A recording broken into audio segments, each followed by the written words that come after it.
Hi, instructions for Excel Module 4, Formulas, Formatting, and Extra. Go ahead and open the file below. In this workbook, there are 4 worksheets: Complex Formula, Count, Combine, and Transpose. They've all been renamed and tab colors have been applied. Click in B3 and we're going to put in the actual current date, whatever you are doing this assignment. For me, I'll go ahead and do Formulas, Date and Time, select today, and it happens to be May 29th.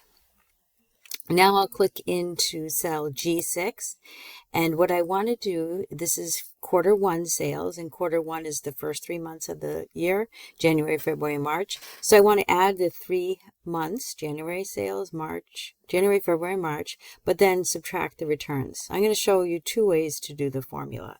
So one way, on all formulas start with equals.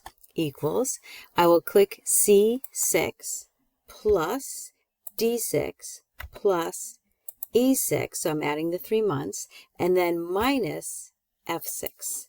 So as you can see, the color coordinated, the blue C6, the first cell, and then adding D6, red, and the next one, E6, purple, and then minus the returns, F6, and then you would just press enter. So you get your answer. To find your range finder, what the formula included. So if you just click in here, you see the answer. If you click in the formula bar, you actually see the formula. If you double click, you actually see the range, which is the color coded, which is good. But there is a more efficient way to create a formula where you add the 3 cells, January, February, and March, and then minus the sales, the returns. So to do that, I'm going to delete, and I'll use my auto sum. Now auto sum, again, it starts with equals. All formulas start with equals, sum, but it's including all 4 cells to the left. So I'm just going to, with the big plus sign, is reselect. So it's only January, February, and March that is added in the parentheses. And then I'm going to click up here in the formula bar, or I can actually click in here, so I'm after the parentheses. Either way is correct. And then I'll type minus and click F6. So that's a more efficient way to do a formula. And then I'll press enter. It's the same result. Then instead of typing it for each one, I'm going to use my fill handle. I can hold and drag it down, or I can hover over the little box in the corner, the green box for the fill handle, and just double click. So now I'm going to look at the closing date is March 31st, and then they'll get a bonus payment date 30 days from that date. So if you select B18, the formula will be equals.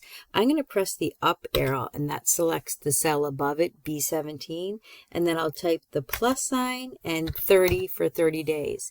So it's going to take that March 31st, which is a date, add 30 days, and give you the new bonus payment date, which is April 30th. So leave it at that, but I just wanted to share with you that dates can be also have calculations in them. So it knows what months have 31 days and what have 30 days. So if I were to fill handle, you'll see that it continues with May 30th, 30 days, because May has 31 days. That's why it's June 29th and so forth. So you don't have to put those in there, but I just wanted to share that with you. Now I'm going over here to the statistics. Based on column G, the total sales less returns, so click in cell G16, and if I was looking at these values here in the total sales less returns, column G, what is the smallest value? And there's not many to look at, so it'd be easy to see which one is the smallest amount right here, 11,268. But if you had hundreds and hundreds of rows, you'd want Excel to find it for you. So there's a formula to do that. So make sure you are in G16, and I'm going to click the down arrow for auto sum because I'm in formulas. I can also do it from the editing group on the home tab, and I'll click the down arrow and choose minimum. And then it never knows the correct range. So it's going down too far to 15. So I'm just going to use the big plus sign and select. So it's G6 to G13. And then press enter, and then it's going to be the same range, but I'm looking for the largest value. So the down arrow for more options, max. Again, it never knows the range, so I'm just going to hold and drag down, so it should be the same G6 to G13, and it should find the largest value. This one's a little different. What I want to do is add all 3 months, all the store locations, and divide it by as many as there are. So this is average, so down arrow, average, with the open big plus sign, start in C6, hold. You can go across, you can go down, whatever way you want, to select all of January, February, and March. And then it should be equals average C6 through E13. And it should be 8,427. So this worksheet is complete. So now I'll go to count, and I'm sitting in cell B12, and it says right here B12, and you can see the green around these the active cell. And I just want to add up all the calories. So I'll just use my basic auto sum, and it should be equals B5 to B11, and then just press enter. And then the next one is how many ingredients are in here. So I wanted to count this as one ingredient. 1, 2, 3, 4, 5, 6, 7, but not this because that's not an ingredient. That's the total calories. So there is a count feature. So again, in the down arrow, we've used sum, average, max, and min. We just haven't used this one yet.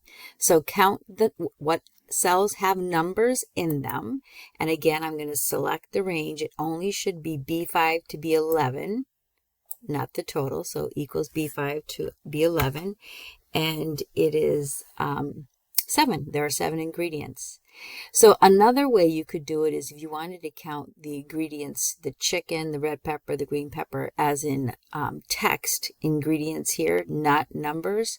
What you would do is, so I'm going to stay right here, and I'm going to choose count numbers. I'm going to select this range, which is A5 to A11, and press enter, and I get 0 because you're telling it to look for numbers, and these are not numbers, they're text. So what you do is just after the T, type in A, and it's looking for alphabetic text. And then just press enter, and you should get 7. So count A is counting text in each cell. Just count is counting numbers. So if you had a list of student names and there were hundreds and hundreds of rows and you wanted to know how many students, the names, you would just use equals count A and select your range. So that's count. Next one, combine. So here we have in column A, country code, in column B, phone numbers. And what I want to do is I want to combine the country code with the phone number, which has the area code. So I'll type the first one, open parentheses, 61, close parentheses. I'm going to put a space in before the area code, 212-555-8167. So make sure your first one is accurate. It matches. Then press enter. When I start my next one, it automatically finishes for me, and I just press enter. So this is the new flash fill where it does it automatically for you. If for some reason you type something or miss something or lost it and you wanted to do it and it wasn't filling it in for you, what you could do, if it wasn't working for you, at least have the first one completed, select all of them. On the Home tab in the edited group, you have a button that's labeled Fill, and you would choose Flash Fill, and it would do it for you. So that's the new way for Flash Fill. The old way was actually creating a formula, and it was called concatenate. So the formula is, like all formulas, equals.